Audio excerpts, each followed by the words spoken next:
Now, up next is getting the remainder of Bahamians left in Haiti back home. The Foreign Affairs Minister confirming to reporters before the weekly cabinet meeting this morning that about 5 Bahamians are there, and the aim is to get them out as quickly as possible.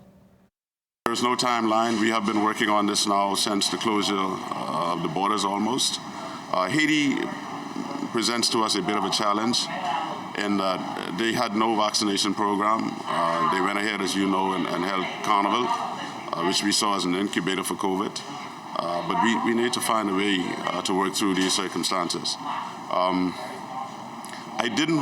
had somewhat mixed emotions because I didn't want to appear to the Haitian people, the Haitian government in particular, whom I was working with very closely, the Ambassador Edmund Bochet in Washington.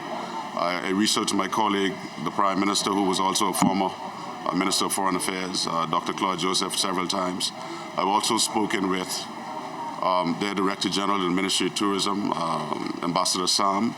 And so we didn't want it to appear as if we're abandoning them in this hour of challenge. I wanted to reassure them that even though we wanted our people home, the Bahamas and the Bahamian government, as well as CARICOM, we stand in solidarity with them.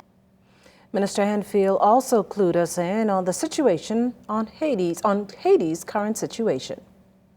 The environment was still somewhat settled, but still uncertain. The history of Haiti is that, it doesn't take much to trigger civil unrest. I mean, you all know that you cover the region. And so we're hoping and praying that the perpetrators can be brought to quick justice. And this will somehow appease the Haitian nationals in Haiti, and even here in the Bahamas, well, all of us all across the world, really.